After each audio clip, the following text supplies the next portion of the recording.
नमस्कार, प्रभा साक्षी देख रहे हैं आप। आपके साथ मैं हूं अंकित सिंह। बिहार में विधानसभा चुनाव के दूसरे चरण के लिए मतदान कल यानी कि मंगलवार को डाले जाएंगे। दूसरे चरण में 122 सीटों पर वोटिंग होगी।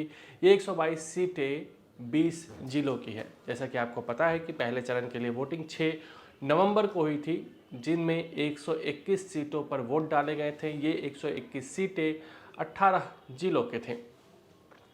बड़ा सवाल ये है कि फिलहाल बिहार का चुनाव किसके पक्ष में ज़्यादा दिखाई दे रहा है। क्या बिहार में एक बार फिर से नीतीश कुमार आने जा रहे हैं या फिर बड़ा परिवर्तन होगा और तेजस्वी यादव मुख्यमंत्री बनेंगे। इसके साथ ही प्रशांत किशोर फैक्टर पर भी खूब चर्चा हो रही है। सवाल उठ रहे हैं कि प्रशांत किशोर किसको डैमेज कर रहे हैं, प्रशांत किशोर की वजह से किसको फ़ायदा हो रहा है और किसको नुकसान हो रहा है। और ये तमाम बातें हम आपको लगातार पिछले 1-2 महीने से बताते रहे हैं इसी कार्यक्रम के जरिए या फिर हमारे कार्यक्रम बिहार एक्सप्रेस में भी हम बिहार की बात को आपके समक्ष रखते हैं। लेकिन जब दूसरे चरण के लिए वोटिंग होने जा रहा है, तब क्या है बिहार में वर्तमान में किस बात की चर्चा है। तो देखिए, पहले चरण में कहा जा रहा था कि एनडीए के पक्ष में एक एज दिख रहा था। हालांकि चुनाव के बाद ये कहा जाने लगा कि कई ऐसी सीटें हैं जहां पर प्रशांत किशोर फैक्टर भी नजर आया। लेकिन दूसरे चरण में कहा जा रहा है कि कहीं ना कहीं कांटे का मुकाबला है। दूसरे चरण में चंपारण बेल्ट हो, मिथिलांचल बेल्ट हो, सीमांचल बेल्ट हो, शाहाबाद हो या अंग प्रदेश हो, इन इलाकों में वोटिंग होने हैं। शाहाबाद में बीजेपी के लिए सबसे बड़ी चुनौती है, एनडीए के लिए सबसे बड़ी चुनौती है, क्योंकि 2020 के चुनाव में या 2024 के लोकसभा चुनाव में एनडीए को यहाँ बड़ा नुकसान हुआ था। ऐसे में एनडीए अगर इन क्षेत्र में 2 से ज़्यादा सीटें जीतती है तो उसके लिए फ़ायदा ही फ़ायदा है। मिथिलांचल के लिए कहा जा रहा है कि वहाँ कई ऐसी सीटें हैं जो फंसती हुई दिखाई दे रही है, खास करके कास्ट कॉम्बिनेशन की वजह से, क्योंकि वहाँ वोटों का बिखराव हो सकता है। प्रशांत किशोर या आरजेडी ने जिस तरीके के कैंडिडेट दिए हैं वो बीजेपी के लिए मुश्किल का सबब बन सकता है। यही स्थिति देखने को चंपारण बेल्ट में भी मिल रही है, जैसे कि नरकटियागंज सीट है, इसके अलावा केसरिया वगैरह है, ढाका है, मधुबन सीट है। ये तमाम ऐसी सीटें हैं जहां पर बीजेपी के लिए चुनौतियां बढ़ती हुई दिखाई दे रही हैं और इसीलिए सीट्स को लेकर कहा जा रहा है कि कांटे की टक्कर दूसरे चरण में है। ओवैसी फैक्टर, बिहार में ओवैसी फैक्टर हमें 2020 में देखने को मिला था। 5 सीटें ओवैसी की पार्टी ने जीती थी।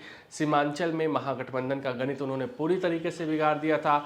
लेकिन इस बार सीमांचल की क्या स्थिति है, तो सीमांचल में बताया जा रहा है कि एआईएम के कोर वोटर हैं, वो ऐसे वोटर हैं जो कोई भी कैंडिडेट हो वो एआईएम को ही वोट देंगे। लेकिन क्या उनके वोटिंग के बाद ओवैसी की पार्टी पिछले 2020 की प्रदर्शन को दोहरा पाएगी, इसको लेकर शक है, क्योंकि इस बार मुस्लिम मतदाता पूरी तरीके से ओवैसी के पक्ष में गोलबंद या लामबंद होते हुए दिखाई नहीं दे रहे हैं।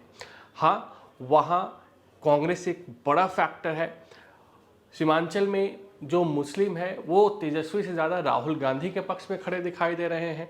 इसके अलावा प्रशांत किशोर ने भी मुस्लिम कैंडिडेट्स दिए हैं जो अच्छे खासे डैमेज करते हुए दोनों ही गठबंधनों को दिखाई दे रहे हैं। उदाहरण के तौर पर आप जोकीहाट का सीट भी ले लीजिए, वहाँ पे तो ये तक कहा जा रहा है कि जोकीहाट से प्रशांत किशोर के उम्मीदवार भी जीत सकते हैं।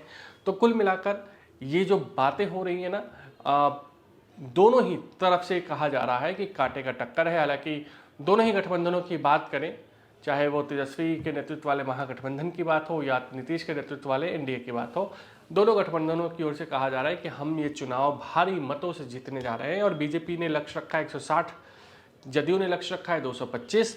अब देखना होगा कौन इसके आसपास पहुंचता है। वहीं तेजस्वी यादव भी साफ तौर पर कहते हुए दिखाई दे रहे हैं कि हम तो ये चुनाव जीतने जा रहे हैं। मुकेश सहनी भी दावा कर रहे हैं कि वो तब तक महागठबंधन में मजबूत स्तंभ है जब तक तेजस्वी यादव सीएम नहीं बन जाते। वो बार बार ये बताने की कोशिश कर रहे हैं कि चुनाव बाद मेरे को लेकर जो तमाम बातें कही जा रही है कि वो पलटी मार सकते हैं, वो एनडीए में जा सकते हैं, उस पर वो सफाई दे रहे हैं कि नहीं, हम बिहार चुनाव के बाद भी अगर तेजस्वी सीएम नहीं बनते हैं फिर भी मैं उन्हीं के साथ रहूँगा। अब सवाल ये है कि क्षेत्रीय दलों से गठबंधन कर किसको क्या फ़ायदा हुआ। तो देखिए, तेज प्रताप यादव कुछ वोटों का बिखराव करेंगे आरजेडी के लिए। महुआ में दिलचस्प मुकाबला हो चला है। महुआ में पहले चरण की वोटिंग थी, लेकिन कहा जा रहा है कि तेज प्रताप यादव वहां बाजी मार सकते हैं। एक तेज प्रताप के लिए महुआ में सिंपैथी थी लोगों के अंदर।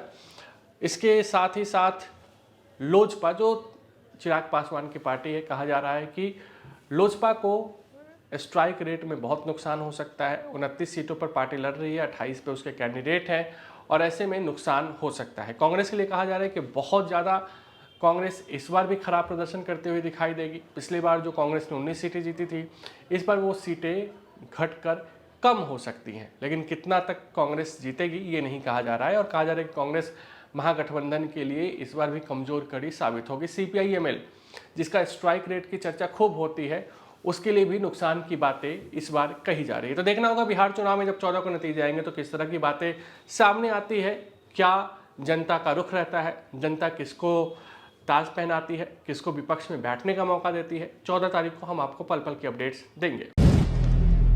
अगर आप भी लेना चाहते हैं देश दुनिया की तमाम जानकारी तो आज ही सब्सक्राइब करें हमारे चैनल को। साथ ही नीचे दिए बेल आइकन को जरूर दबाएं ताकि हर अपडेट आप तक पहुंच सके।